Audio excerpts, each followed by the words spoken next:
आज जे मेंढवड येथील जे मांडणीचं भाकीत आहे, दरवर्षी हे सालाबाद प्रमाणे सुमारे 350 वर्षापूर्वीपासून या ठिकाणी हे मांडणं होत असते. तर यावर्षी सुद्धा ही मांडणी झाली. अक्षय तृतीया दिवशी सायंकाळी ते बाहेरच्या शेतात मांडणी केल्या जाते आणि दुसऱ्या दिवशी म्हणजे आजच्या दिवशी ते सकाळी सूर्योदयाच्या वेळेस म्हणजे त्याचं निरीक्षण होते.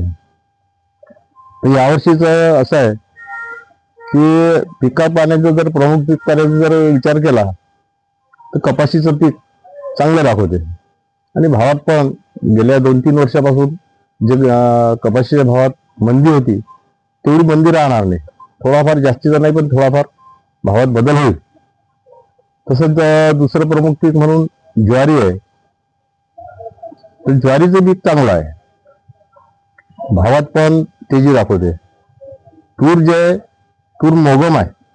मोगम याचा अर्थ साधारण पीक होते.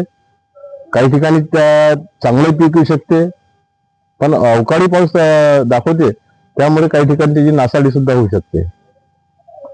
त्याच्यानंतर तिळाचं पीक आहे. तिळाचं पीक चांगलं येईल, पण काही ठिकाणी नासाडी होईल. त्याच्यानंतर प्रमुख पिकात मूग येते. मुगाच्या भावात तेजी राहील, पीक साधारण येईल. उडदाच्या भावात पण मंदीच राहील, भाव पीक साधारण येईल. बाजरीचं पीक आहे, हे सुद्धा साधारण पीक राहील. त्याच्यानंतर प्रमुख जर म्हटलं तर रोगराईचं प्रतीक असलेली भादली जी आहे ती गेल्या 2-4 वर्षात अशी फारशी विखुरलेली नसायची, पण यावर्षी जास्त विखुरलेली आहे. त्यामुळे रोगराईचं प्रमाण जास्त राहील.